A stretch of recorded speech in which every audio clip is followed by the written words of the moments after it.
At dinner, my sister's rich new boyfriend made fun of my clothes, my job, even the way I talk, and everyone laughed. My husband told me to stop making a scene, so I stayed quiet. But when the guy started bragging about his job, I took out my phone. The moment their proud smiles faded, I finally felt like I took my power back. Charming in a throwback kind of way. That's how Dominic described my accent in front of my entire family. My sister's new boyfriend, this polished private equity guy in a suit that cost more than my car payment, had just called me charming the way you'd call a garage sale fine charming. Quaint. Outdated. Worth a chuckle but not much else. Everyone laughed. My mother. My father. Vanessa, who was supposed to be my sister. Even Matteo, my own husband, squeezed my hand under the table and whispered, "Please don't make a scene. Don't make a scene." I'd spent 29 years not making scenes. 29 years being the practical daughter, the boring sister, the wife who knew when to stay quiet. And in that moment, sitting at my parents' perfectly set dinner table while a stranger mocked everything about me, I realized something. I was done being quiet. Because Dominic had no idea who he was actually talking to. None of them did. But I'm getting ahead of myself. Let me back up and tell you how I ended up at that dinner table in the first place, invisible in a room full of people who were supposed to love me. My name is Sienna. I'm 29, married to Matteo, and for most of my adult life, I've been the daughter my parents introduced last, if they introduced me at all. This is Vanessa, our youngest, my mother Patricia would say at charity events, her voice warm with pride. She works in luxury brand consulting. Just brilliant with her clients. Then she'd gesture vaguely in my direction. And this is Sienna, our practical one. Practical. The word landed like a diagnosis every single time. I learned to translate Harrington speak early. Practical meant boring. Stable meant unambitious.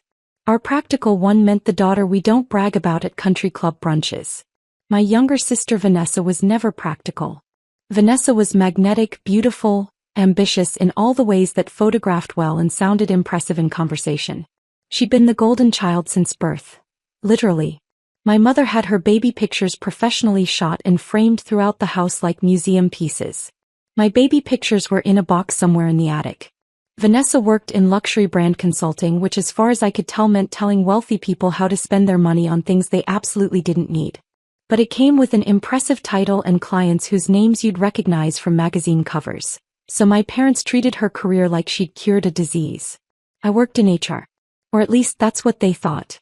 To my family, HR meant filing paperwork and planning office birthday parties. Administrative work for people who couldn't handle real business. My mother once described my job to her book club as helping with employee things, the way you describe a child's lemonade stand, sweet but not serious. They had no idea I'd left that corporate HR job 5 years ago. They had no idea I'd started my own company.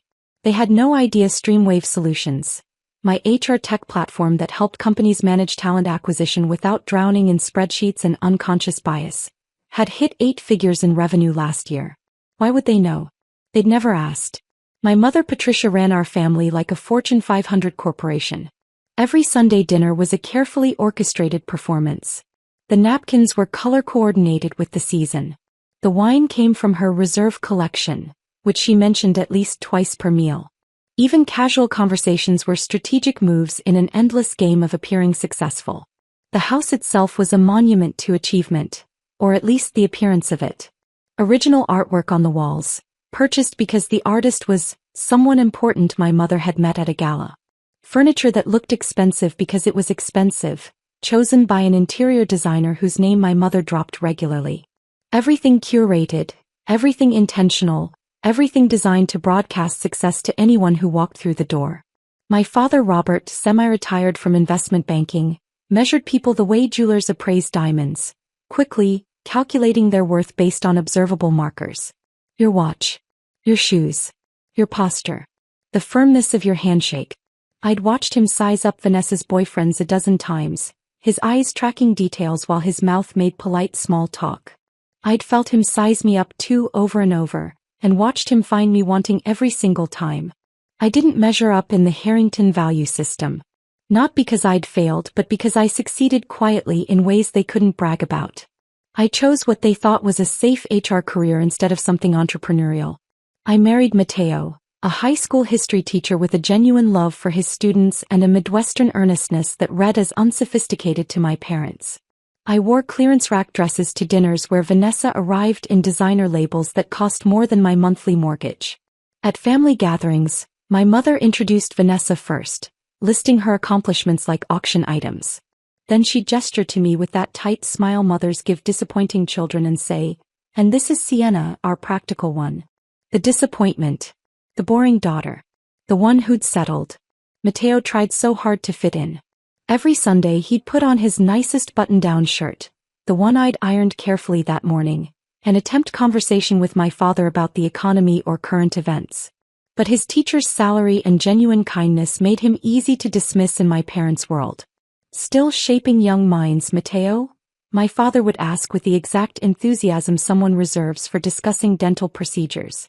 "Yes, sir," Mateo would reply, trying to match my father's energy. "We just started a unit on the civil rights movement. The students are really engaged with the primary sources." "That's nice," my father would interrupt, already turning away to refill his scotch glass. My mother was worse in her own quiet way. She'd smile tightly whenever Mateo mentioned his students, as if public education was something unfortunate that happened to other people's families. Something vaguely embarrassing like financial trouble or a relative in rehab. I'd watch my husband shrink a little more each Sunday. His shoulders would curve inward. His voice would get quieter. His hand would find mine under the table, squeezing gently, our silent code for "we're surviving this together." We were surviving. Barely. But I never told him about Streamwave Solutions. Never mentioned the late nights I spent refining code and pitching to investors. Never showed him the bank statements or the acquisition offers from major investment firms. I kept it hidden the same way I kept everything hidden at these dinners. Silent, small, taking up as little space as possible.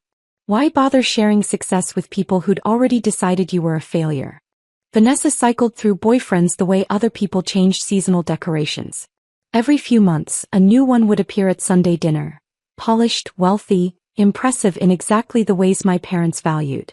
Investment bankers. Tech startup founders.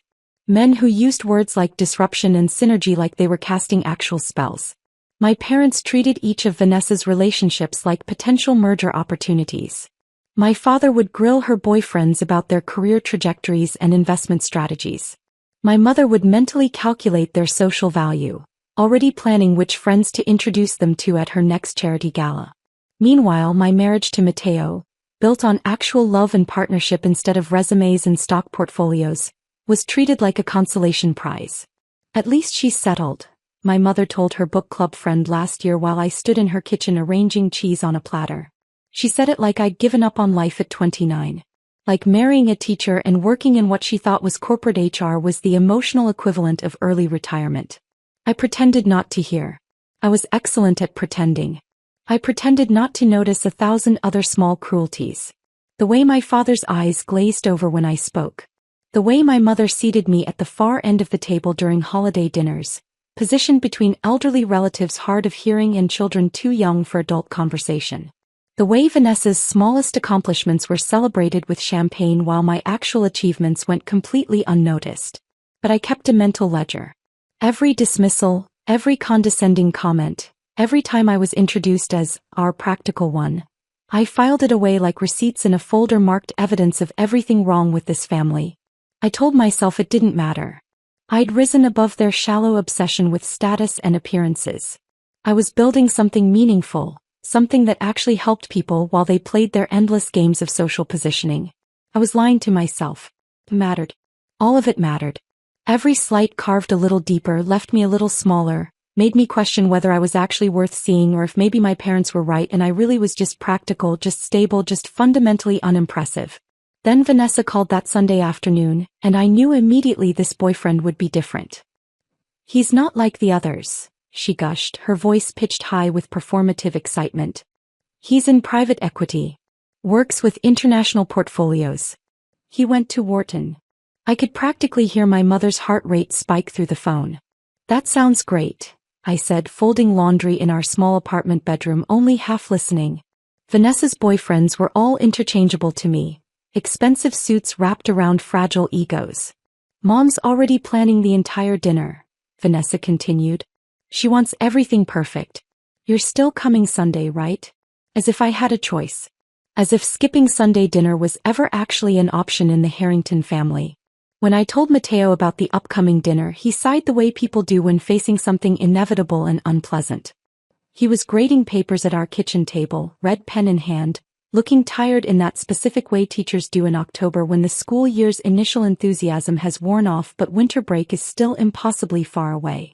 Maybe this one will be decent, he offered without looking up from a student's essay about the American Revolution. I didn't have the heart to tell him that decent wasn't what my parents valued. Impressive was. Successful was.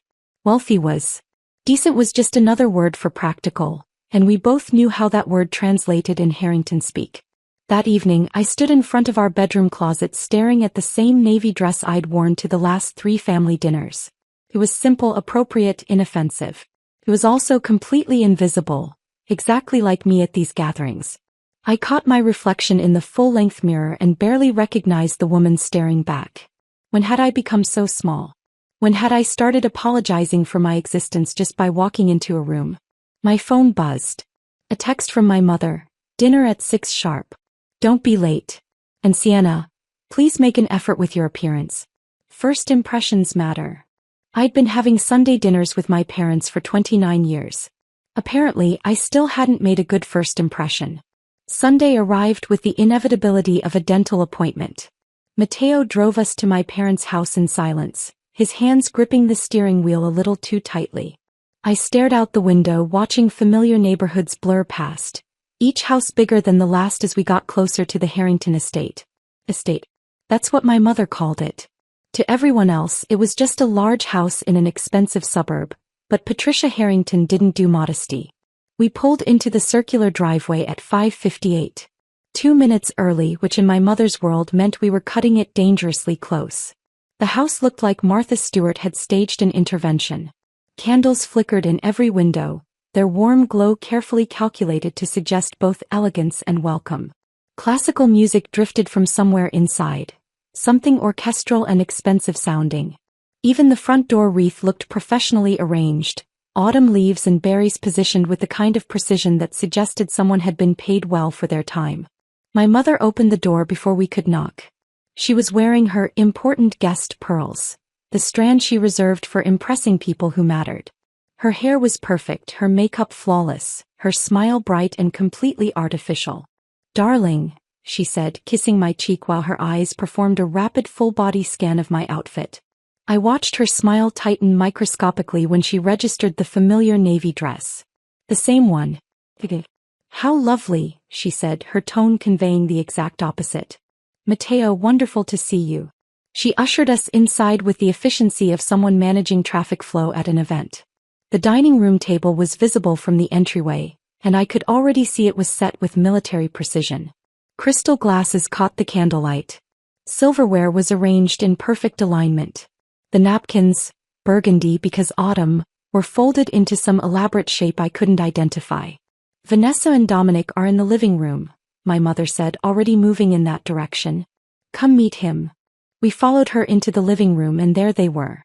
Vanessa practically vibrated with excitement on the cream-colored sofa, positioned perfectly beside her prize catch.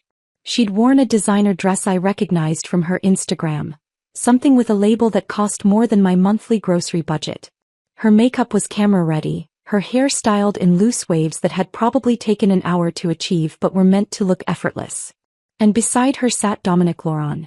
32 according to Vanessa's breathless phone summary. Tan in that way that suggested recent tropical vacations or expensive tanning memberships. His dark hair was styled with just enough product to look intentional without looking overdone. He wore a charcoal suit that fit him so perfectly it could only be custom-tailored, paired with a watch that caught the light when he moved his wrist. He stood when we entered, smooth and practiced, like he'd been trained for exactly this moment. "Sienna." Vanessa jumped up, her enthusiasm pitched high for maximum performance value. "This is Dominic. Dom, this is my older sister and her husband Mateo." Dominic extended his hand with a smile so white and perfect it looked engineered. "Pleasure to meet you both," he said, his voice warm and confident. "Vanessa's told me so much about her family." His handshake was firm, practiced, The kind they teach at executive networking seminars. Not too strong, not too weak, just enough pressure to convey confidence and competence. Nice to meet you, I said, extracting my hand. Matteo shook hands next, and I watched Dominic's eyes flick briefly to Matteo's simple watch, his off-the-rack blazer, making calculations I'd seen my father make 1,000 times. So you're a teacher, right? Dominic asked, his tone friendly but faintly condescending. That's admirable work. Really admirable. Admirable. The word people use when they mean noble but pointless. My father appeared from the kitchen carrying his signature scotch, already halfway through the glass. Robert Harrington, he said, extending his hand to Dominic with more warmth than he'd shown Matteo in 4 years of marriage. Heard great things. Private equity, Vanessa tells us. And just like that, Dominic had the floor. We moved to the dining room and I watched the performance unfold exactly as I'd predicted. Dominic held court like a keynote speaker at a conference, my parents hanging on every buzzword-laden sentence. The landscape right now is all about strategic diversification, Dominic said, swirling his wine with casual expertise. You can't just throw capital at opportunities anymore. It's about leveraging predictive analytics to optimize cross-sectoral positioning. My father leaned forward, enchanted. That's exactly right. Too many people chase trends without understanding fundamental value propositions. I had no idea if my father actually understood what Dominic was saying, or if he was just matching energy with someone who sounded impressive. My mother's eyes glittered with satisfaction, the same look she got when her charity galas exceeded fundraising goals.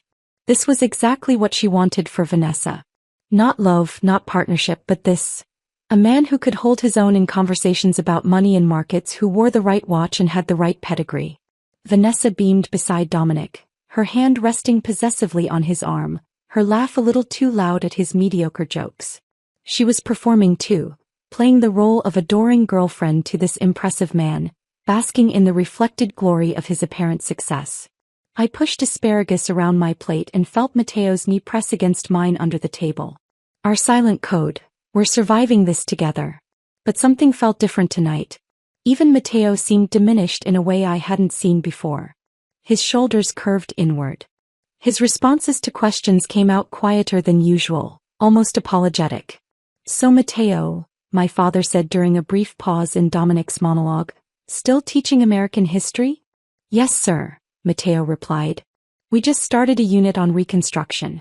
The students are really engaging with the primary source materials. That's good, my father interrupted, already turning back to Dominic. So you were saying about the acquisition pipeline? I watched Matteo's face close off slightly, retreating into himself the way he always did at these dinners. Then Dominic's attention shifted and I felt the temperature in the room drop.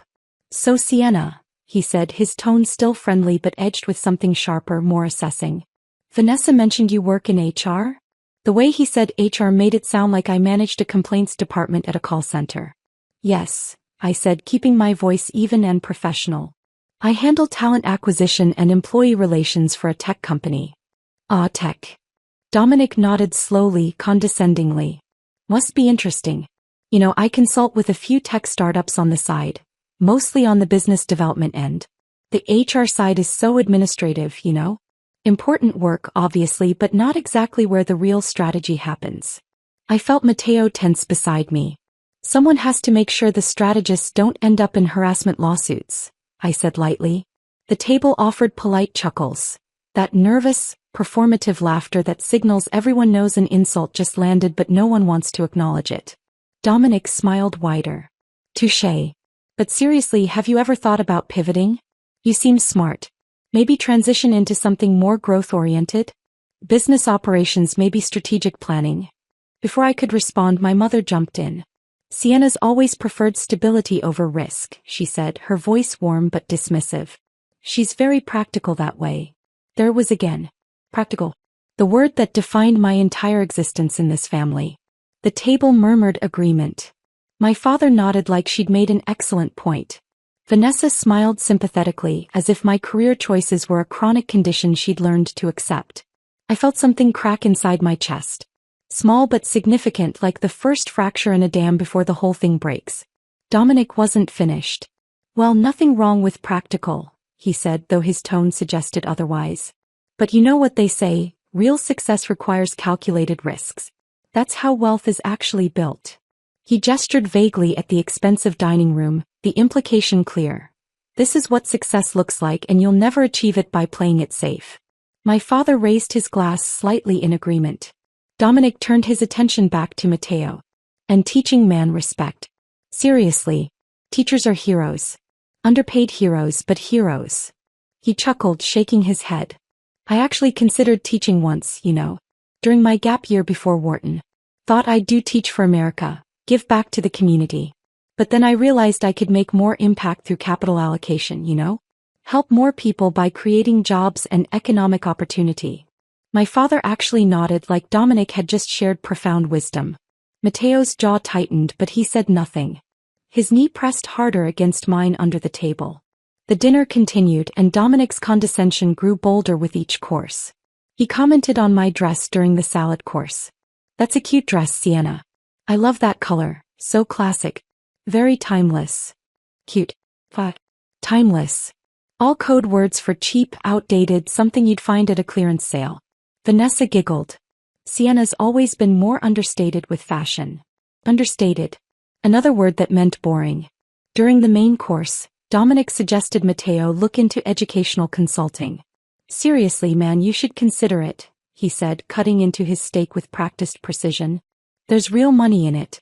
These private consulting firms that work with school districts. They pay way better than classroom teaching. You've got the expertise. Might as well get compensated properly for it. The implication was clear. You're wasting your potential on a job that doesn't pay enough. Matteo forced a smile. I appreciate the suggestion. I'll look into it. But he wouldn't. We both knew he loved teaching, loved his students, loved the actual work even if the salary was modest.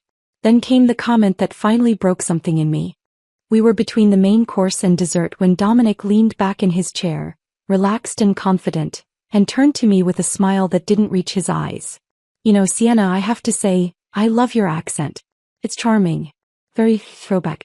Where are you from originally? Rural Pennsylvania, I said quietly. Ah, that makes sense. He nodded like he'd solved a puzzle.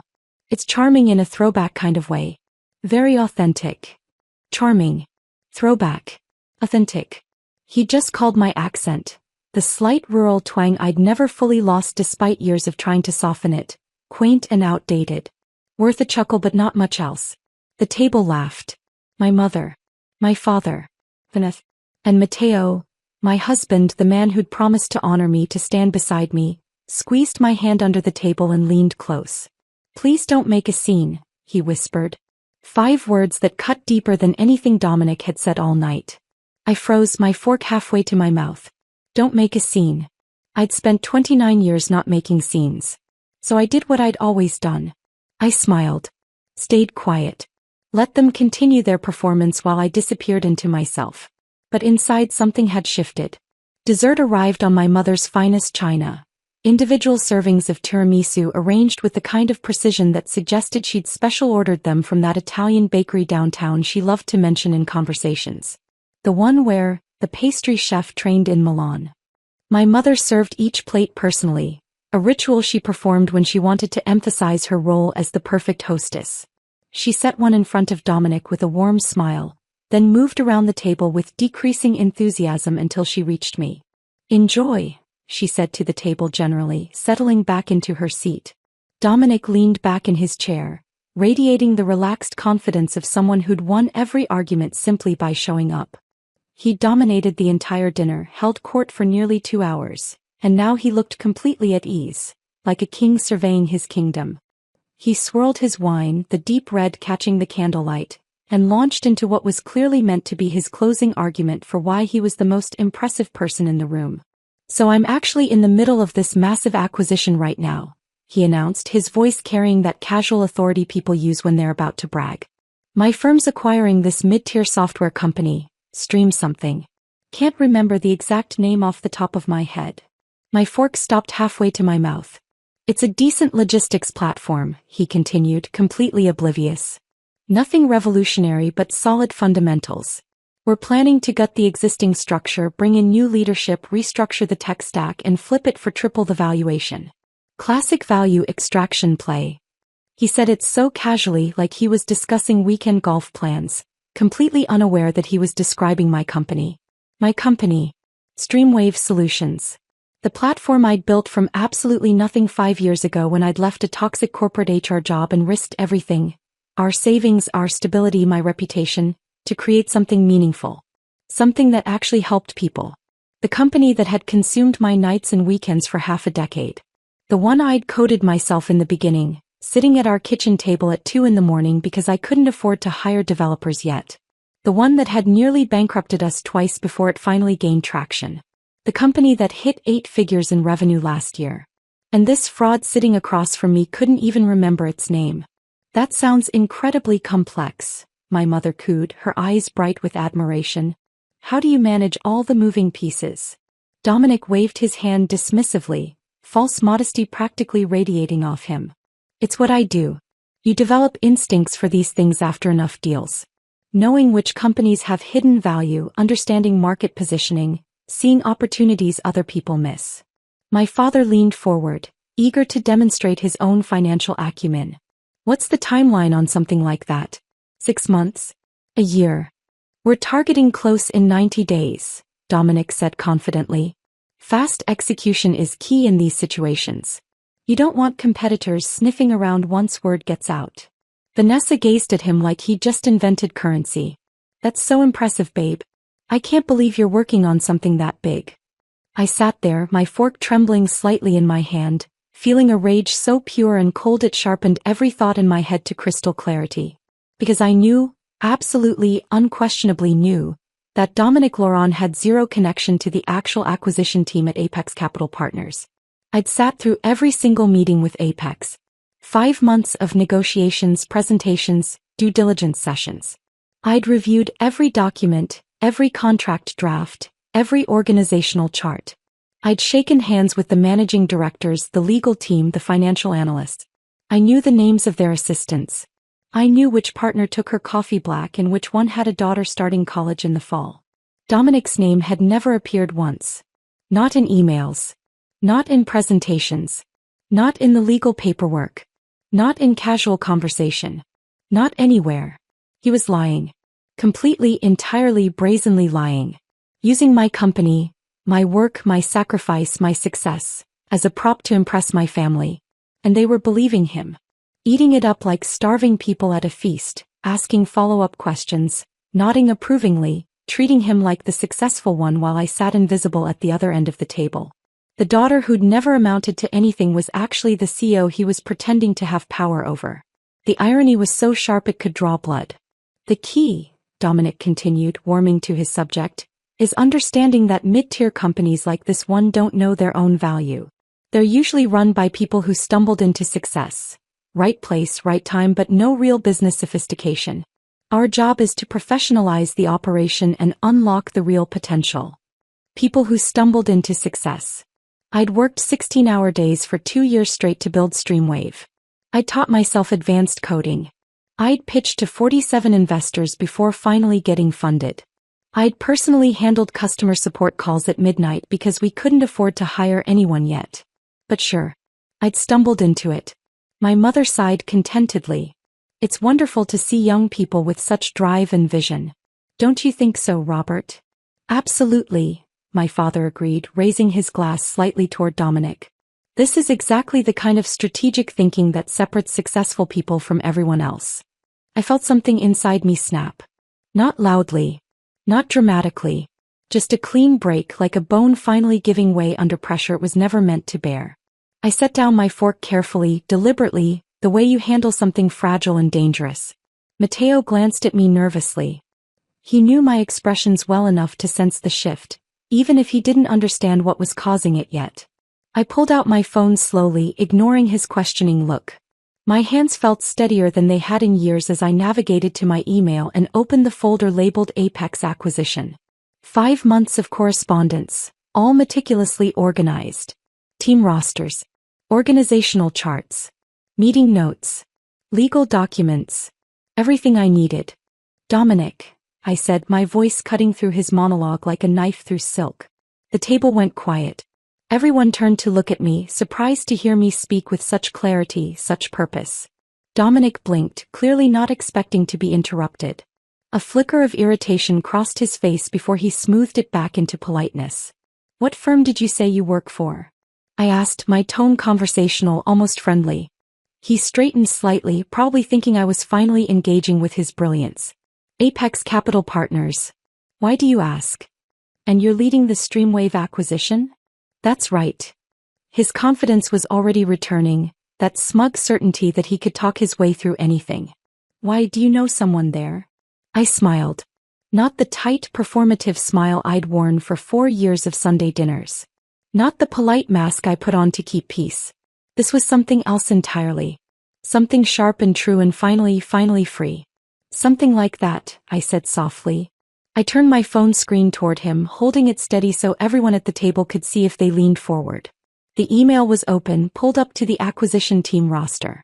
Official Apex Capital Partners letterhead at the top. A complete list of every person involved in the Streamwave deal, from managing directors down to junior analysts. "That's interesting," I continued, my voice still calm, still conversational, "because I'm the founder and CEO of Streamwave Solutions. And according to these documents, which I have because I've been in active negotiations with Apex for 5 months, you're not on the acquisition team." Dominic's face went still. "Actually," I said, scrolling deliberately, letting the silence build around us like rising water, "you're not listed as employed by Apex Capital Partners at all." I pulled up another document, the company directory I'd received just last week, complete and current. "In fact," I added, my voice still quiet but carrying clearly in the dead silence, "according to public SEC filings, you were terminated from Apex 6 months ago for ethics violations." The room went nuclear silent. Not polite dinner silent, where people pause their conversation out of courtesy. This was the kind of silence that follows explosions. When everyone's ears are ringing and reality hasn't caught up yet. When the world has fundamentally shifted and no one knows quite how to process it. Dominic's tan face drained of color, going from bronze to the shade of old newspaper in seconds. My mother's wine glass trembled in her hand, the red liquid threatening to spill over the rim. My father's mouth opened and closed soundlessly, like a fish trying to breathe air. Vanessa stared at Dominic, her expression shifting from confusion to horror in slow motion, every emotion playing across her perfect features as the truth settled in. And Matteo looked at me like he was seeing his wife for the first time in 4 years of marriage. Really seeing me. The woman who'd been invisible at this table for so long had just become the only person in the room that mattered. I kept my phone steady, the evidence clear and indisputable on the screen. And I waited. Dominic's mouth opened and closed twice before any sound came out. "There must be some kind of misunderstanding," he finally managed, his voice lacking all the smooth confidence that had carried him through dinner. "Corporate structures are complicated. Sometimes names don't appear on every document." "These aren't just any documents," I interrupted, my voice still calm, still steady. "These are official team rosters. Legal filings. Communication logs. Your name isn't missing by accident, Dominic. It's missing because you were never part of this deal." His face had gone from newspaper pale to flushed red, panic setting in as his carefully constructed facade crumbled in real time. I wasn't done. Not even close.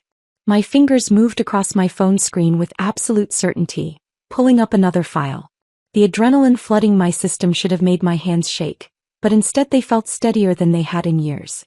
Like I'd been preparing for this moment my entire life without knowing it. "Actually, Dominic, I have more here," I said, scrolling through the documents I'd saved months ago during my due diligence research. SEC filings are public record, you know. Anyone can access them if they know where to look. I turned the screen toward the table again, angling it so everyone could see clearly. The document header read, "Securities and Exchange Commission, Employment Termination Disclosure." "This is from 6 months ago," I explained, my voice taking on the tone I used in business presentations. Clear, factual, impossible to argue with. Apex Capital Partners filed this disclosure as required by law when they terminated a senior employee for cause. I scrolled down to the relevant section, where Dominic's full name appeared in black and white. "You were let go for falsifying client reports and misrepresenting deal involvement to secure personal bonuses," I read aloud. The investigation found you'd been claiming credit for acquisitions you had no role in, inflating your performance metrics and creating fictional client relationships. Vanessa made a small wounded sound, something between a gasp and a whimper. The kind of noise that escapes when something inside you breaks suddenly and completely. My mother sat frozen, her perfect hostess mask finally cracking like porcelain under pressure. Her mouth was slightly open, her eyes wide, all her careful composure shattered. My father stared at Dominic with an expression I'd never seen before, the look of a man who'd just realized he'd been thoroughly fooled. His analytical mind was clearly recalculating everything, running the numbers on how badly he'd misjudged this situation. So the billion-dollar deal you've been bragging about? I continued, my voice still eerily calm. That's my company. The company I founded 5 years ago. The company I built from nothing while working 70-hour weeks. The company that's actually in acquisition talks with Apex, except you have zero connection to it. I looked directly at Dominic, holding his gaze. You've been lying about everything. The silence that followed was absolute. Even the classical music that had been playing softly in the background seemed to have stopped, though that might have just been my perception narrowing to this single moment. Dominic's jaw worked soundlessly. His hands gripped the edge of the table, knuckles white. Then he stood abruptly, his chair scraping against the hardwood floor with a sound so harsh it made my mother flinch. You don't know what you're talking about, he said, but his voice had lost all its authority. It came out thin, desperate, the sound of a man drowning and grasping for anything to keep himself afloat. You're taking things out of context. Those documents don't tell the whole story. I'm literally showing you official SEC filings, I replied, still seated, still calm, still holding every bit of power in the room. What context makes fraud acceptable? Vanessa found her voice then, small and shaking, nothing like the confident woman who'd walked in here 2 hours ago. You told me you were promoted, she said, staring at Dominic like she was seeing a stranger. Last month you said they made you a managing director. You showed me an email. Babe, I can explain. Don't call me that. Her voice cracked. Don't you dare call me that right now. Dominic turned to her, reaching for her hand across the table, but Vanessa pulled away like his touch burned. You said you were leading deals, she continued, her voice getting stronger even as tears started sliding down her cheeks, ruining her perfect makeup. You said you were traveling for client meetings. Where were you actually going? He didn't answer. Couldn't answer. I leaned forward slightly, drawing his attention back to me. Explain what, Dominic? I asked, my voice soft but cutting. That you're a fraud? That you've been using my company, my actual work, my actual success, to impress my family while spending the entire evening mocking everything I've built? While calling my job administrative busywork and suggesting I'm not smart enough to do real strategy. The words hung in the air like smoke from a gunshot, drifting through the dining room and settling over everyone present. My mother's carefully controlled expression finally shattered completely. Her face went through a rapid series of emotions: shock, horror, embarrassment, and something that might have been shame. My father set down his scotch glass with a heavy thunk, the sound abnormally loud in the silence. Then Patricia Harrington found her voice. When she spoke, it carried the cold, absolute authority of a woman who'd spent decades managing social disasters and protecting the family image above all else.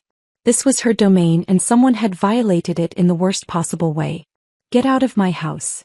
3 words. Delivered like a judge's sentence. Final and without appeal. Dominic's head snapped toward her, his expression desperate. Mrs. Harrington, please, if you'd just let me explain. Now. My mother's voice could have frozen water. Get out of my house now. Dominic looked around the table desperately, searching for an ally, someone to defend him or at least question my evidence. Someone to give him the benefit of the doubt. He found nothing but shocked faces and averted eyes. My father wouldn't look at him, staring instead into his scotch like it contained answers to questions he should have asked hours ago. Vanessa had turned away completely, her shoulders shaking with silent sobs. My mother's face was carved from ice, her judgment absolute. Even Matteo, who usually tried to see the best in people, looked at Dominic with something like disgust. Dominic grabbed his jacket from the back of his chair with shaking hands. His movements were jerky, uncoordinated, nothing like the smooth confidence he'd displayed all evening. This is a misunderstanding, he muttered, more to himself than to anyone else. I can clear this up. I'll send you the real documents, you'll see.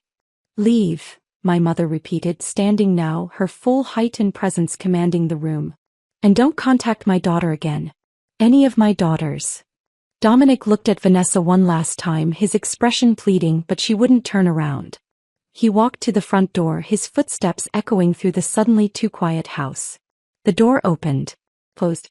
The sound echoed through the dining room like a period at the end of a very long, very painful sentence. And then he was gone. In the silence that followed, I could hear everything with strange clarity.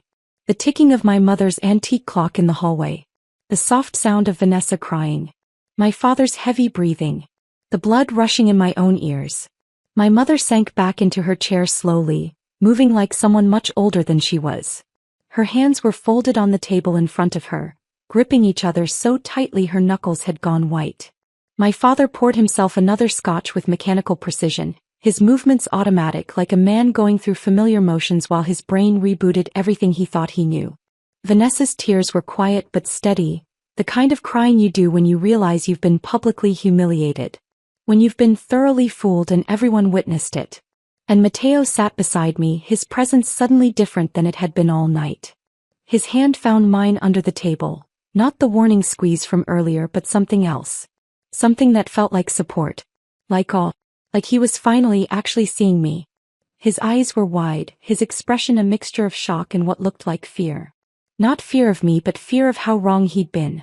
How thoroughly he'd underestimated the woman he'd married. The silence stretched out, heavy and complicated, filled with too many emotions to name.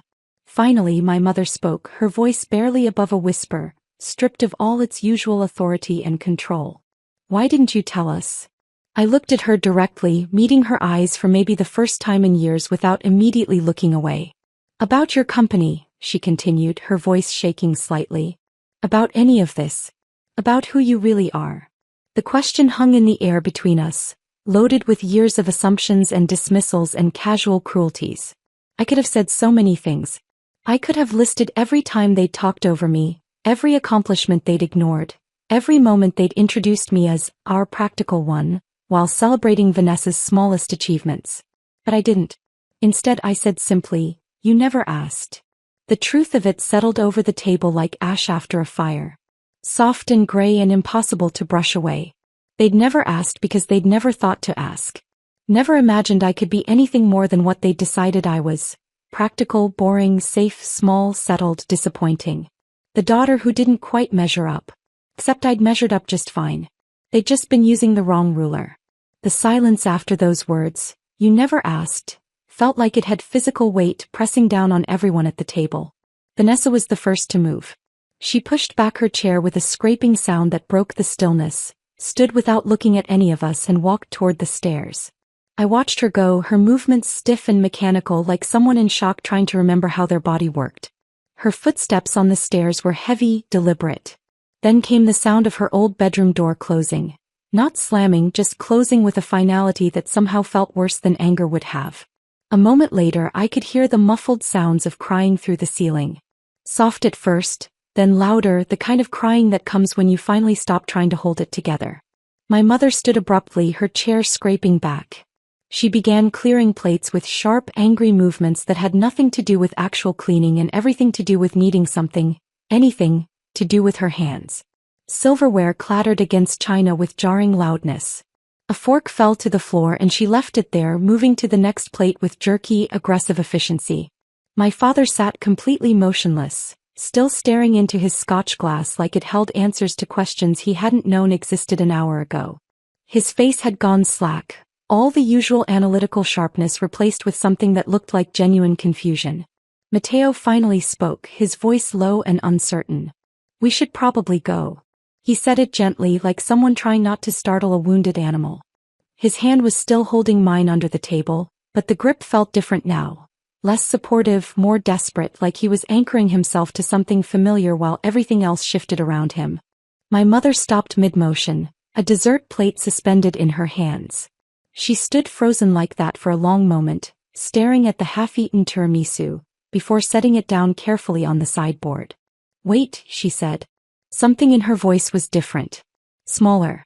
All the usual command and authority had drained out of it, leaving behind something I'd never heard from Patricia Harrington before. Uncertainty. Sienna, she stopped, her mouth opening and closing as she searched for words that apparently didn't exist. Her hands gripped the edge of the sideboard, knuckles white. I need to understand. She turned to face me fully, and I saw that her perfect composure had completely shattered. Her eyes were red-rimmed. Her lipstick had worn off hours ago. She looked older, smaller, like someone had deflated her from the inside. You own a company, she said slowly, carefully, like someone learning a foreign language. Worth how much? I met her gaze steadily, not looking away this time, not making myself smaller to fit her comfort level. 8 figures in revenue last year, I said clearly. We're currently in acquisition talks with Apex Capital Partners and 2 other major investment firms. The projected valuation is between 40 and 60 million, depending on which offer we accept. My father's head snapped up so fast I heard his neck crack. The number had finally penetrated his shock, cut through the fog of scotch and embarrassment and reached the part of his brain that understood what those figures actually meant.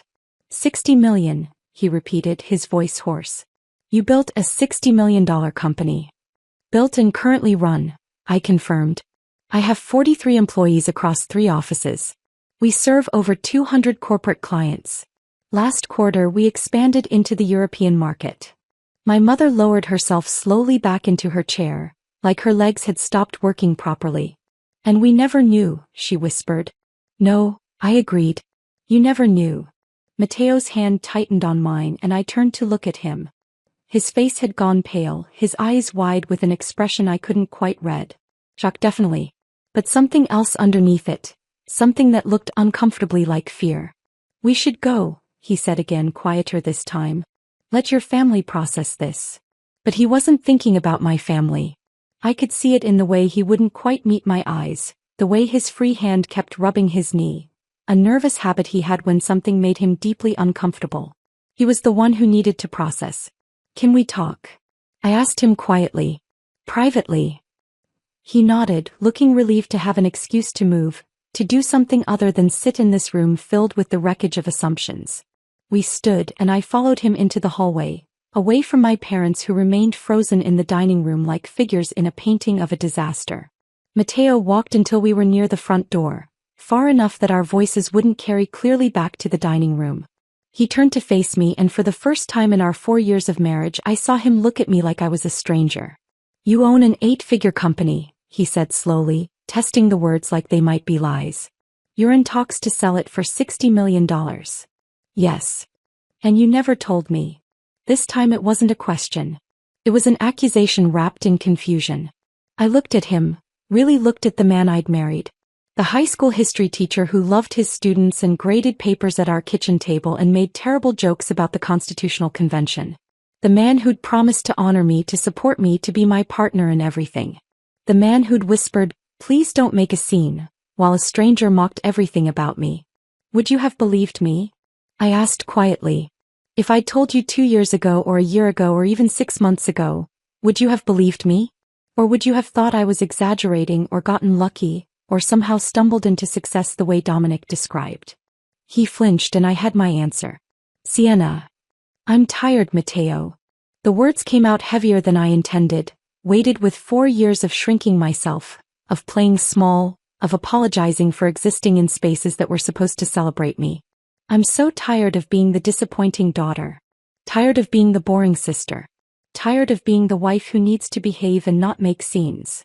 My voice cracked slightly on the last words and I hated that it did, hated showing weakness now when I'd been so strong just minutes ago. I built something real, I continued. Something meaningful that actually helps people and creates jobs and changes how companies think about human resources. And I've been hiding it, hiding myself, because this family only respects success when it comes packaged the right way. When it looks impressive enough, sounds important enough, makes them look good enough. Matteo's expression shifted, shame mixing with what looked like genuine realization washing over his features. I should have defended you, he said quietly, his voice rough. Tonight. Every Sunday night for the past 4 years. Every time your father dismissed your work or your mother introduced you as our practical one. I let them make you feel small because it was easier than confronting them. Because I was He stopped, swallowed hard. I was scared of them. Of their judgment. Of not measuring up in their world. The admission hung between us, honest and painful. I'm sorry, he added. I'm so sorry, Sienna. The apology was genuine. I could hear it in his voice, see it in the way he couldn't quite meet my eyes. But it also felt late, like flowers brought to a funeral. Beautiful, meaningful, but unable to change what had already happened. Yes, I said simply. You should have. We stood there in the hallway, surrounded by family photos on the walls. Pictures of holidays and graduations and celebrations that suddenly felt like evidence of a life I'd never actually lived. A life where I was always in the background, always slightly out of focus, always just barely included in the frame. I wondered if our marriage could survive this. If Mateo could handle being married to the version of me that existed outside this house. The version that ran board meetings and negotiated with investors and made decisions that affected dozens of people's livelihoods. Or if he needed me to stay small, stay quiet, stay the version of Sienna that fit comfortably into his world. Before I could voice any of those thoughts, my mother appeared at the end of the hallway. Her perfect posture had wilted, her shoulders curved inward in a way I'd never seen before. She looked smaller somehow, diminished. Stay, she said, and it came out more like a plea than the command I was used to. Please. We need to talk about this. Really talk. I looked at Mateo, searching his face for some indication of what he was thinking, what he needed. He nodded slowly. I think we should, he said quietly. I think we all need to. I turned back to my mother and made a decision that surprised even me. Hey, I said. Let's talk. We moved to the living room, neutral territory, away from the dining room that still held the ruins of dinner and Dominic's exposure. My mother sat in her usual chair, but she perched on the edge of it instead of settling back with her usual regal posture. My father joined us a moment later, carrying his scotch like a lifeline. He lowered himself into his leather armchair and suddenly looked every one of his 63 years. The sharp, analytical man who'd intimidated me my entire life looked lost, confused, like someone had pulled the foundation out from under everything he thought he knew.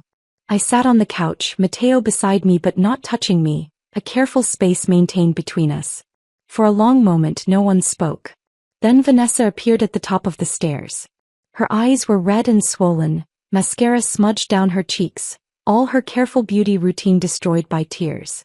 She came down slowly, holding the banister like she needed the support, and curled into the corner of the opposite couch like a wounded animal seeking shelter. The silence stretched out, heavy and uncomfortable, filled with too many unsaid things. Finally, my father cleared his throat. I've been a fool, he said. The words clearly cost him something. Robert Harrington had built his entire identity on being right, on being smarter than everyone else in the room, on understanding value and worth with precision. We've been fools, he continued, looking at my mother, then at me. We measured you by standards you never agreed to. We ignored everything that didn't fit our narrow definition of success. And his voice cracked slightly. We made you feel invisible in your own family. My mother nodded, and I saw tears threatening her carefully applied mascara. I thought I was teaching you girls to be strong, she said softly. To be ambitious. To reach for success. But I was just teaching you to perform. To put on a show for everyone else instead of building something real. She looked at Vanessa, then turned her gaze to me. And somewhere along the way I stopped seeing my daughters. I stopped seeing you as people and started seeing you as projects to manage. Accomplishments to showcase. Extensions of my own image instead of human beings with your own paths. The admission hung in the air, raw and painful and years overdue. And for the first time in my life I saw my mother cry. I didn't sleep well that night. Mateo and I had driven home from my parents' house in silence, the kind that felt less comfortable than suffocating. He tried to hold my hand across the center console, but I'd pulled away, not angry, just exhausted. Too tired to comfort him when I had nothing left for myself. When we got home I'd gone straight to bed while he stayed up in the living room, the glow of his laptop visible under the bedroom door. I could hear him moving around, making tea he probably wouldn't drink, doing anything to avoid coming to bed and facing the conversation we both knew was waiting. I must have fallen asleep around 2 because when my phone started buzzing at 7 in the morning, I jolted awake, disoriented and gritty-eyed. 17 missed calls.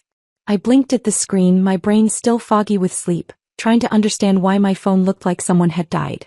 3 calls from my mother. 5 from Vanessa. 2 from my father, which was unusual because he never called me directly. 4 from numbers I didn't recognize. And 3 from my business partner, Marcus, who knew better than to call me on a Monday morning unless something was seriously wrong. Then I saw the family group chat. 64 new messages since midnight. My stomach dropped. I sat up slowly, my heart starting to pound, and opened the chat. The messages scrolled past in a blur. My mother's friends asking if everything was all right. Distant cousins I hadn't spoken to in years suddenly very concerned about my well-being. Even my father's golf buddy chiming in with a cryptic, "Saw the news. Call if you need anything." What news? I scrolled back to find the source and found a message from Vanessa, posted at 11:43 last night. "I'm so sorry. Emma posted about dinner. It's everywhere." My hands went cold. I opened my personal social media, something I rarely checked, and saw that I'd been tagged in dozens of posts overnight. The notifications kept coming, my phone buzzing continuously in my hand like something alive and angry. The original post was from Emma Chin, Vanessa's friend who'd apparently stopped by during dessert. I vaguely remembered her poking her head into the dining room to say hello to my mother before the Dominic situation exploded. She'd witnessed everything. And she'd posted about it. Not a video, thank God. But a detailed blow-by-blow account written with the kind of breathless excitement people reserve for witnessing car crashes or celebrity meltdowns. "Just witnessed the most insane family dinner of my life," Emma's post began. "The quietest woman at the table, literally has said maybe 5 words all night. Absolutely destroyed her sister's rich boyfriend by casually revealing she's secretly a millionaire and he's been lying about everything." The silence that followed. I can't. The man went from bragging about acquiring her company, that he didn't know was hers, to getting kicked out of the house in under 5 minutes. This woman is my new hero. The post had been shared 4,000 times. 4,000. It had hundreds of comments, people I'd never met discussing me like I was a character in a TV show they were binge-watching. This is the energy I need in 2024. The quiet ones are always the most dangerous. I need this woman's name so I can apply to work for her company. Imagine spending a whole dinner mocking someone and then finding out they're your boss's boss's boss. My phone buzzed again. A text from Marcus, my business partner. "You're a meme. Check Twitter. Also call me ASAP." With shaking hands I opened Twitter. The Quiet Tech CEO was trending. Someone had found my LinkedIn profile and posted a screenshot. Another person had found Streamwave Solutions' website and shared it with the caption, "This is the company the fraud was pretending to acquire." A third had created a whole thread analyzing power moves by underestimated women in male-dominated spaces. I was being celebrated as some kind of folk hero for introverts and overlooked women everywhere. One tweet with 20,000 likes read, "She sat there through an entire dinner of insults and just waited for the perfect moment to pull out receipts. This is chess, not checkers." Another, "The fact that her own husband told her not to make a scene and she still took this man down is incredible. She said, 'I'm making the scene.'" I felt like I was watching my life become public property in real time, like someone had taken my most private family moment and turned it into entertainment for strangers. My bedroom door opened quietly. Matteo stood there holding 2 mugs of coffee, his hair messy from sleep, his expression cautious. "You're awake," he said softly. "I thought I heard your phone." "I'm trending on Twitter," I said, my voice flat. He winced. "I know. I've been up for a few hours. I wanted to let you sleep, but, yeah. It's everywhere." He crossed the room and sat on the edge of the bed, offering me one of the mugs. The gesture felt significant somehow, like he was trying to rebuild something he'd let crack through years of neglect. I took the coffee but didn't drink it, just wrapped my hands around the warm ceramic and stared at my phone screen. "You're trending," Matteo said again unnecessarily. He pulled out his own phone and showed me. The story had evolved beyond Emma's original post. People were doing deep dives into my background, finding old articles about Streamwave Solutions funding rounds, sharing screenshots of my company's client list. A tech journalist from a major publication had already sent an interview request to my business email. My work inbox, which I'd checked despite it being barely past 7 in the morning, had 47 new messages. Half from reporters wanting quotes or interviews. Half from potential clients who apparently liked the idea of working with the woman who took down a fraud at Sunday dinner. I felt overwhelmed and vindicated in equal measure, riding a wave I hadn't intended to create but couldn't deny feeling powerful upon. I called in sick today, Matteo said quietly, setting his phone aside. I looked up at him surprised. Matteo never called in sick. He was the teacher who showed up with a fever because his students had a test scheduled. Why? Because my wife is a CEO, he said, meeting my eyes for the first time since last night. Because I've been treating her like she's invisible for 4 years. Because I owe you more than an apology whispered in a hallway while your family falls apart. His voice cracked slightly on the last words. I've been doing a lot of thinking, he continued. About what you said. About how I've let your family make you small because it was easier than standing up to them. About how I told you not to make a scene when you had every right to defend yourself. He rubbed his face with both hands, looking exhausted. I was wrong, Sienna. About all of it. And I'm sorry. Before I could respond, my phone rang. My mother's number. I looked at Matteo, who nodded. Put it on speaker, he said. I should hear this too. I answered and placed the phone on the bed between us. Sienna. My mother's voice came through, strained but determined, nothing like her usual controlled composure. I know you're probably overwhelmed right now. I know we have a lot to work through. But I need you to know something. She paused and I heard her take a shaky breath. Vanessa confronted your father and me last night. After you left. Really confronted us for the first time in her entire life. I closed my eyes, bracing myself for whatever was coming.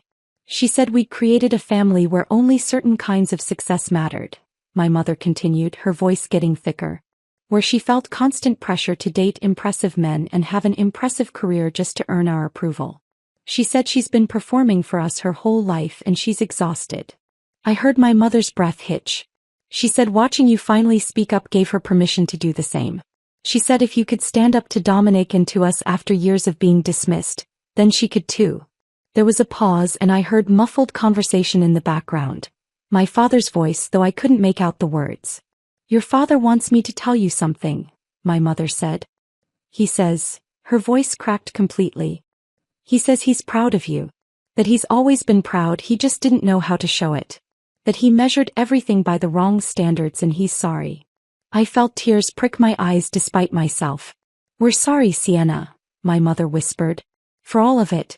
For making you invisible. For celebrating Vanessa's performance while ignoring your actual achievements. For creating a home where you felt like you had to hide who you really were. I couldn't speak. My throat had closed up completely. Matteo reached over and squeezed my hand. I know this doesn't fix anything, my mother continued. I know we have a long way to go. But I wanted you to know that we see you now. Really see you. And we're so sorry it took something like this for us to finally look. She hung up before I could respond. I sat there in bed, coffee going cold in my hands, staring at the phone. Matteo pulled me into a hug and this time I let him, burying my face in his shoulder as the tears finally came. Not sad tears exactly, but something more complicated. Relief mixed with grief, mixed with exhaustion, mixed with hope. By afternoon the story had taken another turn. Someone, I never found out who, had leaked detailed information about Dominic's professional history to his industry network. His LinkedIn profile, which had claimed he was still a managing director at Apex Capital Partners and listed the Streamwave acquisition as his personal achievement, disappeared within hours. Former colleagues started commenting, confirming he'd been terminated for ethics violations. Industry contacts shared that he'd been working as a freelance consultant for months, which everyone in finance knew was code for unemployed and looking. His entire house of cards collapsed in less than 24 hours. My phone buzzed with a text from Vanessa. The first she'd sent me directly since the dinner. Emma told me what she posted. I'm so sorry it went viral. I told her to take it down but the damage is done. But also, thank you. A second message followed immediately. I did background checks on every guy I've dated for the past 2 years. Every single one. And this is the first time I actually checked. Really checked. And you saved me from making the biggest mistake of my life. Then a third message. Also, I applied for a real job today. Junior marketing coordinator at an actual company. No more fake consulting. No more pretending to be something I'm not. No more dating guys to impress mom and dad. I stared at the messages, feeling something shift in my chest. Maybe truth didn't just expose lies. Maybe it freed the people trapped inside them. The week that followed felt surreal, like living in the aftermath of an earthquake where everything looked the same but nothing was quite stable. The viral posts eventually died down, replaced by newer controversies and celebrity gossip. My inbox slowly returned to manageable levels. The media requests tapered off after I politely declined all of them through Marcus, who handled it with his usual efficiency. But the real changes were happening quietly in places the internet couldn't see. Vanessa texted me every day. Small things at first. Memes, screenshots of job applications, a photo of her in business casual clothes with the caption, "Is this too boring for an interview?" But then the messages got deeper. Longer. More vulnerable. "I've been thinking about why I dated guys like Dominic," she wrote on Thursday. "I think I needed dad to be proud of me. Needed mom to show me off. And I let that need turn me into someone I don't even recognize." I didn't know what to say to that, so I just sent back a heart emoji and, "I'm here if you want to talk." He called me that night. We talked for 2 hours about things we'd never discussed before. The pressure of being the favorite, the loneliness of performing constantly, the fear of being ordinary. "You were always braver than me," she said quietly near the end of the call. "You just did what you wanted without needing their approval. I couldn't do that." "I needed their approval too," I admitted. "I just stopped waiting for it." On Saturday morning my mother called. "Sunday dinner," she said without preamble. "Just the 4 of us. No performances, no guests, no expectations. Just family." She paused and I could hear her take a breath. "Will you come? Please." Mateo was watching me from across the kitchen table, his coffee halfway to his mouth, clearly trying to read my expression. "Hey," I said. "We'll be there." When we pulled into my parents' driveway Sunday evening, my stomach was tight with nerves despite everything. Some habits die hard and years of dreading these dinners had left their mark. But something was different the moment my mother opened the door. She was wearing jeans. Actual denim jeans, not the designer kind she wore to charity brunches, but regular worn in Levi's paired with a simple navy sweater. Her hair was pulled back in a casual ponytail instead of her usual styled perfection. No pearls. Minimal makeup. She looked more like a regular mom than I'd ever seen her. "Sienna." "Mateo." She stepped forward and hugged me longer than usual, holding on like she was afraid I might disappear. When she pulled back, I saw her eyes were red-rimmed, like she'd been crying recently, but they were clear. Focused. "Thank you for coming," she said, and her voice cracked slightly on the last word. Inside the house felt different. Quieter. Less staged. Like someone had finally turned off the show lights and let reality seep back in. The dining room table was set simply. No elaborate centerpiece, no color-coordinated napkins, no crystal glasses that cost more than my monthly utilities. Just regular dishes, regular silverware, a simple vase with grocery store flowers. And the smell coming from the kitchen was unfamiliar. "Dad cooked," Vanessa said from behind me, and I turned to see her standing in the living room doorway. She looked younger somehow. She'd pulled her hair into a messy bun, wore minimal makeup, and was dressed in leggings and an oversized sweater instead of her usual designer ensemble. Without all the armor, she looked more like the sister I remembered from childhood, before everything became a competition, before every interaction became a performance. She crossed the room quickly and hugged me tightly. "I'm sorry," she whispered against my shoulder. "For laughing. For not seeing you. For being part of the problem for so long. For everything." I hugged her back, feeling my throat tighten. "I know. It's okay." "It's not okay," she said, pulling back to look at me. "But I'm going to try to do better. We all are." My father appeared from the kitchen wearing an apron that said, "Kiss the cook," a gag gift from years ago that I'd never actually seen him wear. He had a dish towel slung over his shoulder and looked slightly frazzled in a way that was oddly endearing. "Dinner's almost ready," he announced. "I made pot roast. Or attempted to. We'll see if it's edible." The meal was imperfect. The roast slightly overdone, the potatoes a bit mushy, the vegetables under-seasoned. But it was real. My father had actually stood in the kitchen and cooked it himself, not hired caterers or supervised staff. That mattered more than perfect seasoning. Dinner was awkward at first.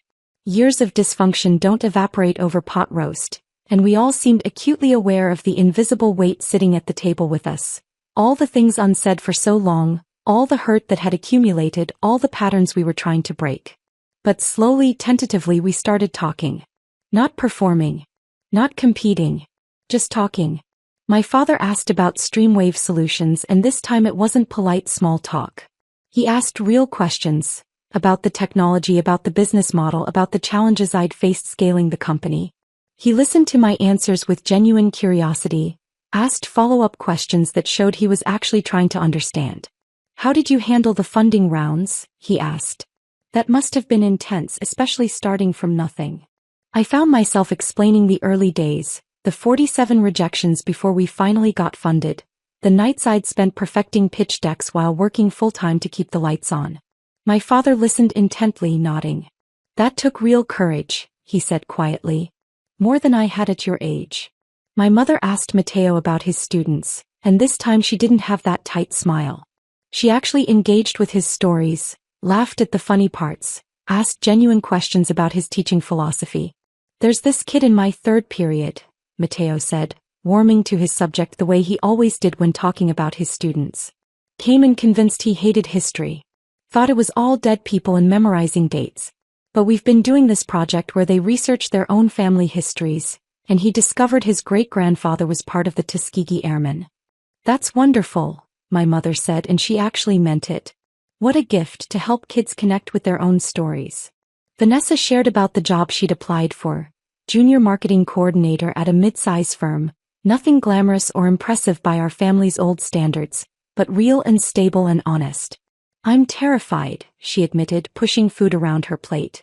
I don't even know if I'm good at anything real. Everything I've done for the past 5 years has been smoke and mirrors. What if I can't actually do normal work? Her voice was small, vulnerable in a way I'd never heard from her. My mother reached across the table and took her hand. Then you'll learn, she said firmly. You'll make mistakes and you'll learn from them and you'll get better. And we'll be here while you do. Really here, not just watching and judging from the sidelines. Supporting you. Believing in you. She squeezed Vanessa's hand.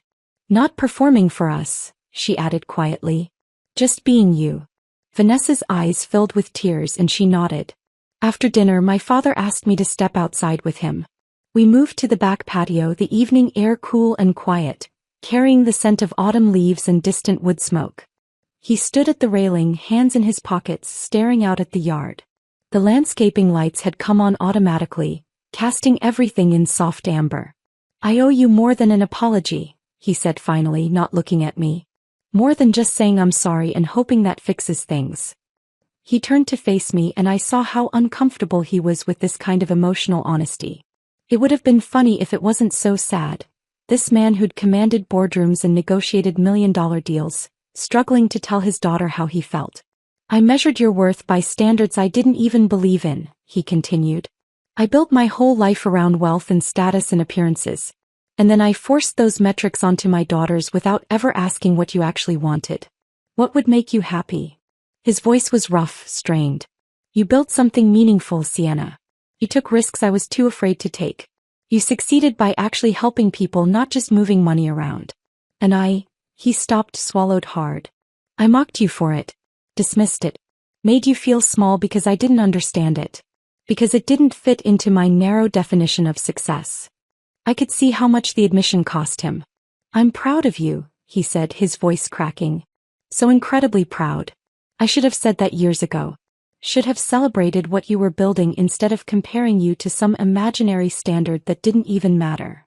I felt tears prick my eyes and didn't try to blink them back this time. I needed to hear that, I said quietly. For so long I needed to hear that. He nodded, his own eyes wet. I know.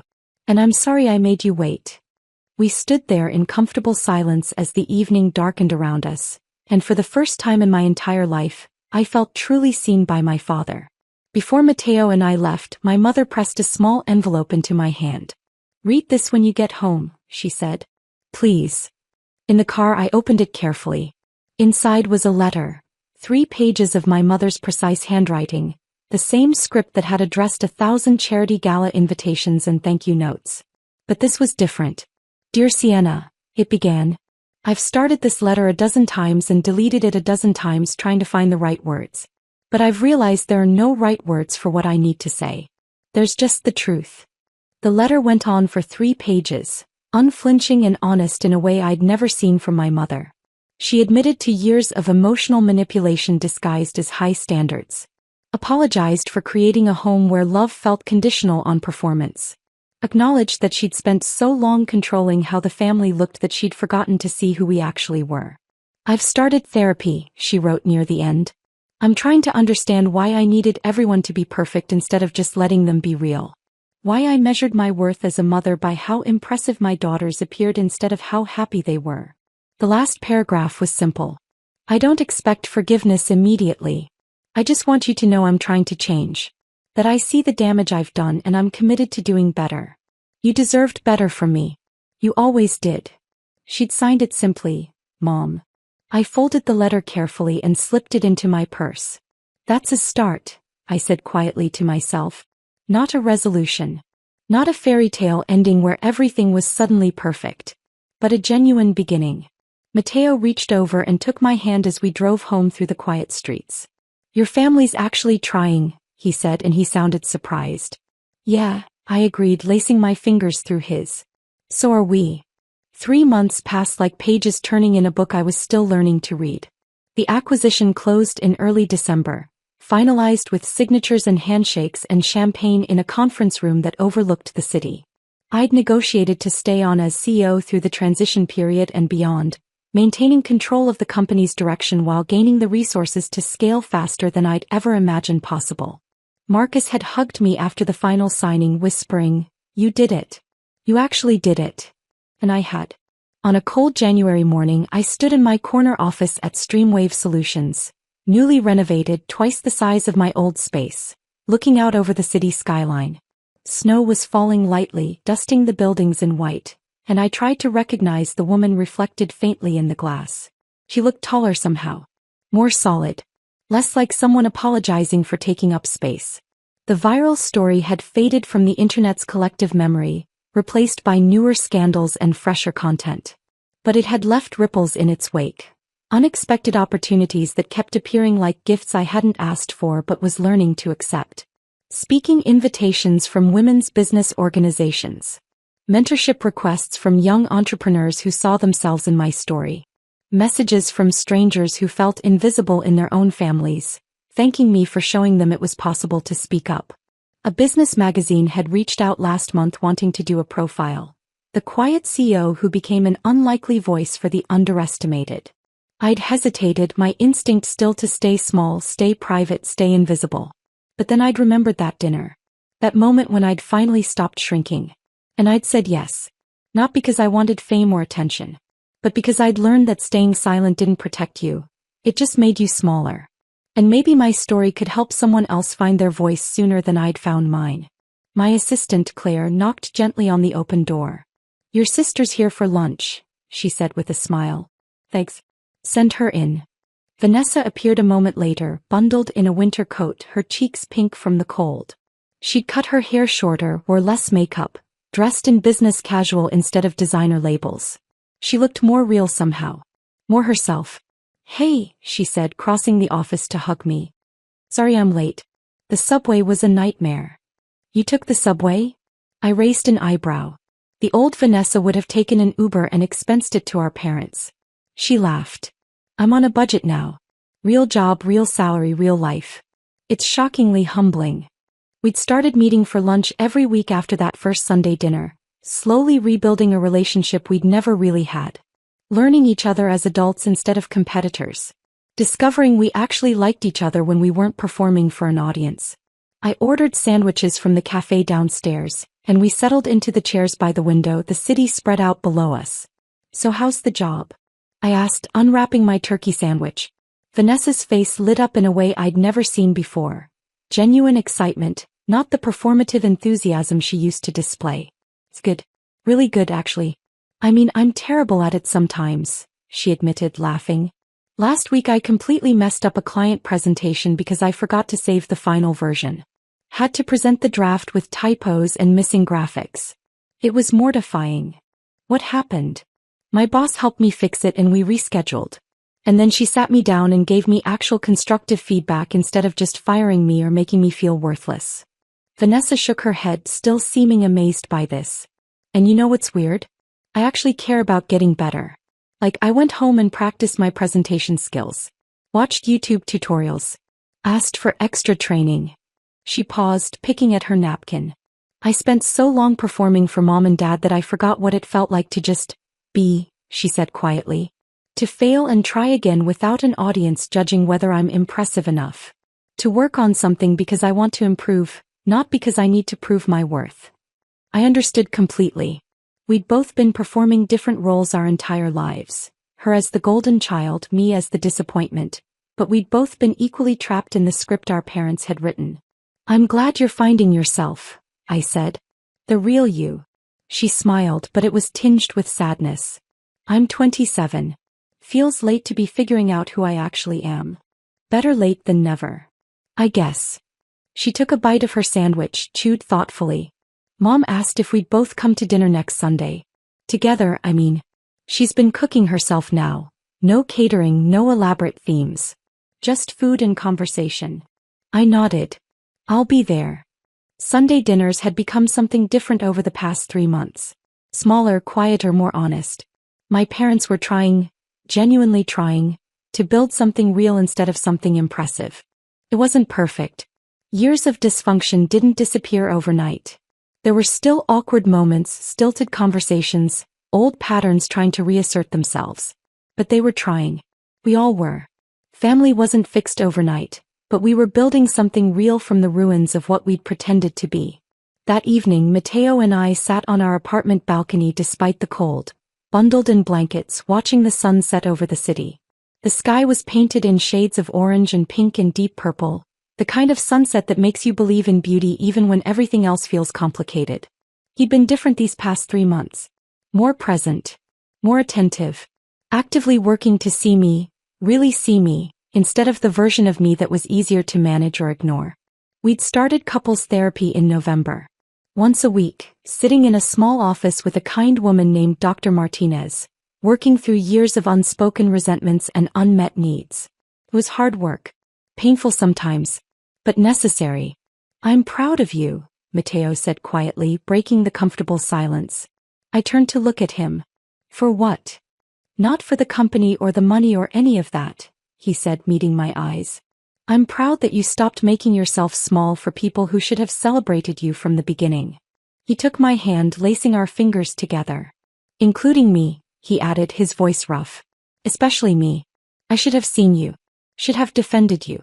Should have made you feel like you were enough exactly as you were. I leaned into him, resting my head on his shoulder, feeling the weight of being truly seen for the first time in my adult life. It was terrifying and exhilarating in equal measure. I'm proud of me too, I admitted quietly. That's new. He kissed the top of my head. Good. You should be. We sat in comfortable silence as the sun disappeared below the horizon, the city lights beginning to twinkle on one by one. My phone buzzed in my pocket. A text from Vanessa. Thank you for today. For being patient with me while I figure myself out. I love you. I smiled and typed back, love you too. Later that night, unable to sleep despite my exhaustion, I pulled out my mother's letter from the nightstand drawer where I'd kept it for the past 3 months. The paper was soft now from repeated handling, the folds worn. I'd read it dozens of times, finding new meaning in the words each time. The apologies were specific, detailed, honest in a way that suggested real self-reflection rather than performative guilt designed to make herself feel better. She'd written about her own mother, the pressure she'd felt to be perfect, the way she'd internalized those impossible standards and passed them down to us without realizing the damage she was doing. I thought love meant pushing you to be better, she'd written. I didn't understand that real love means accepting who you already are. At the bottom of the final page, she'd added something that had stuck with me since the first reading. I spent your whole life teaching you that a lady knows when to speak and when to listen. I was wrong. A strong woman knows when her voice matters, and then she uses it regardless of who's uncomfortable. I folded the letter carefully and placed it back in the drawer, an artifact of transformation that I'd probably keep for the rest of my life. For 29 years I'd been the quiet one. The invisible daughter who learned early that her voice didn't matter as much as her sister's. The disappointing child who could never quite measure up to standards she'd never agreed to. The wife who needed to behave, to not make scenes, to keep the peace at the cost of her own dignity. But silence was never weakness. It was strategy. It was observation. It was gathering strength while everyone else assumed I had none. And when I'd finally spoken, when I'd finally stopped shrinking myself to fit their comfortable expectations, I hadn't just exposed one liar. I'd freed an entire family from the prison of perfection they'd built around themselves. My parents were learning to be real instead of impressive. Vanessa was discovering who she was beneath the performance. Mateo was learning to see me instead of the idea of me he'd married. And I was learning that my voice had always mattered. I'd just been waiting for the right moment to use it. The quiet ones aren't weak. We're not invisible because we lack substance. We're not silent because we have nothing to say. We're just strategic, patient, observant, waiting for the moment when our words will have the most impact. And when that moment comes, when we finally decide to speak, to stand up, to take up the space we've always deserved, we don't miss. We don't waver. We don't apologize. We just tell the truth. And the truth, I'd learned, is the most powerful weapon anyone can wield. I turned off the bedside lamp and settled into bed beside Mateo, who was already asleep, his breathing slow and even. For the first time in my adult life, I felt at peace with who I was. Not perfect. Not impressive by anyone's standards but my own. Just real. Just enough. Just me. And that, finally, was more than good enough. If this story of quiet power and perfect timing had you hooked, hit that like button right now. My favorite part was when Sienna calmly pulled out her phone and revealed she was the CEO Dominic was lying about. What was your favorite moment? Drop it in the comments below. Don't miss more incredible revenge stories like this. Subscribe and hit that notification bell so you never miss an upload.